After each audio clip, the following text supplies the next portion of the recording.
네, 안녕하세요. 카미입니다. 지금 중국에 휴가를 와가지고 두보초당이라는 곳에서 좀 한적한 시간을 보내고 있는데요. 이렇게 한적한 시간을 보내고 내 자신과 대화를 나누다 보니까 여러 가지 좀 생각이 정리가 돼요. 특히 중국이라는 곳은요, 우리나라랑은 좀 많이 달라요. 왜냐면은 이제 유튜브도 막혀 있고 넷플릭스 뭐 이런 거 안 되고요. 그냥 한국에서 보던 그냥 스트리밍 서비스도 안 돼요. 그러니까 뭐가 안 되는 게 진짜 많아요. 카톡도 안 되더라고요. 제가 친구들한테 카톡 보내려고 했는데 카톡도 안 됐어요, 아침에. 아니 뭐 안 되는 게 많아. 그러니까 되는 게 네이버 블로그 그 정도? 그러니까 되는 게 별로 없다 보니까 핸드폰 갖고 놀 수도 없고, 그러다 보니까 자연스럽게 혼자서 생각을 하게 되잖아요. 강제적으로 중국에서 생각 정리를 하면서 어떤 생각이 아까 들었냐면은 보다 우리가 이제 살면서 겪고 있는 여러 가지 문제들이 있잖아요. 그런 게 생각보다 복잡하지 않을 수도 있겠다 라는 생각이 들더라고요. 특히 이제 연애 관련해서 제가 채널에 컨텐츠를 많이 올리다 보니까 이 상황에서 어떻게 해야 돼요? 뭐 이 남자의 마음은요? 이 여자의 마음은 어떤 걸까요?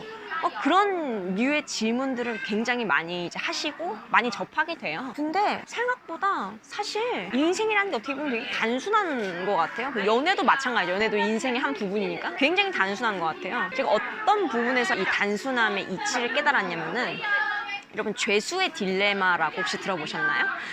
사회과학 도서를 읽다 보면은 종종 등장하는 개념인데, 이 죄수의 딜레마에 대한 내용을 아주 간략하게 설명을 해드리자면은, 이 죄수 두 명이 각각 따로 떨어진 곳에서 취조를 받는 거예요. 근데 이 죄수들한테는 이제 이 경찰분이 안내를 해요. 너가 자백을 하고 상대방이 입을 다물면은 너는 무죄 석방, 상대방한테 형을 준다. 그리고 둘 다 자백을 하면은 너네는 오랜 형을 살게 된다. 이런 식으로 이제 이야기를 하게 돼요. 결론은 사실 둘 다 따로 떨어져 있기 때문에 이 죄수들이 어떻게 될지 이제 모르는 거잖아요, 사실.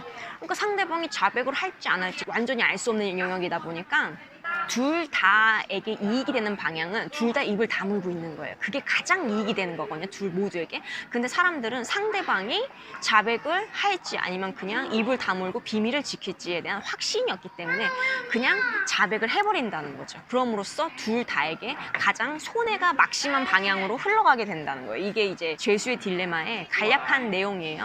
그러니까 정보의 한계로 왜냐면 따로 떨어져 있으니까 사람들은 가장 현명한 선택을 하는 게 아니라 가장 어리석은 선택을 할 수도 있다라는 거죠. 그래서 이 죄수의 딜레마를 해결하기 위해서 여러 가지 다른 시도들이 있었는데, 어떤 재미있는 실험이 있냐면은 반복 게임 이론이라는 게 있어요. 뭐냐면은 한마디로 협력할 것인가 배신할 것인가에 대한 문제거든요. 이 반복 게임 이론과 관련된 여러 가지 이론들을 전 세계적으로 교수님들이랑 연구진들로부터 이렇게 모았어요, 반복 게임 이론을.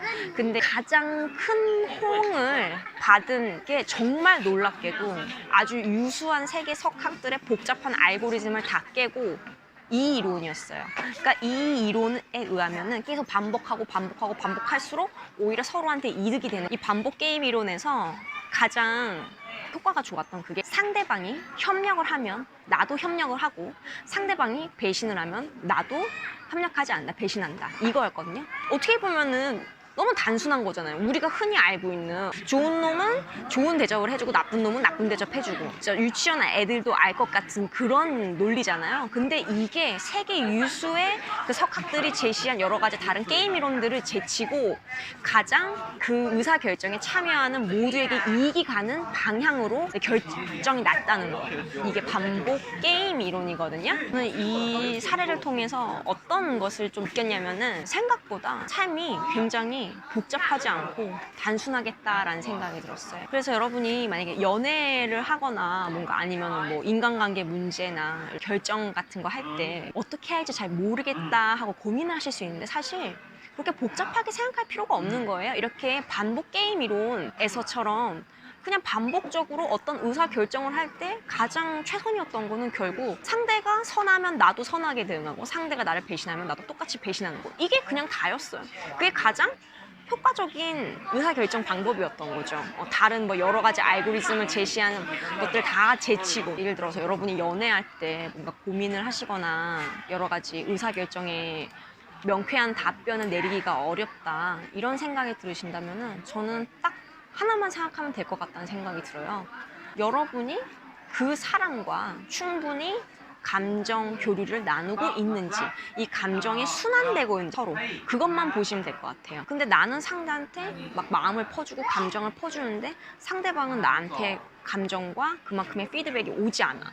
그러면은 그 관계는 여러분이 그만해야 하는 거죠. 이런 인간관계 보면요, 연인 관계도 마찬가지지만 슬럼프 같은 기간이 있기도 있어요. 약간 권태기, 슬럼프, 모든 게 다 귀찮아지고 다 좀 피하고 싶고 뭔가 귀찮은 그런 느낌이 있잖아요. 그냥 내 생각만 딱 하고 싶은, 나만 챙기고 싶은, 상대가 좀 다소 귀찮아지는 그런 시기도 있어요. 그런 시기가 일시적으로 있을 수는 있지만, 그러니까 인간관계라는 게 항상 이렇게 좋기만 한 것도 아니고 그냥 마음도 이렇게 좋아졌다가 약간 좀 식었다가, 제 개인적인 생각으로는 그렇게 복잡하게 생각할 필요 없는 것 같아요. 뭐든 간에 나와 상대가 마음을 이렇게 주고받으면서 이렇게 감정이 순환되고 있냐, 그렇지 않냐, 그걸로 딱 생각하면 될 것 같아요. 그래서 내가 손해보고 있는 것 같다라는 생각이 드는 순간, 그 손해라는 게 무슨 경제적인 것뿐만이 아니라 감정이나 여러 가지 것들을 포함하는 거 있죠. 나는 이만큼 주는데 그만큼 이렇게 순환이 되지 않고 있다.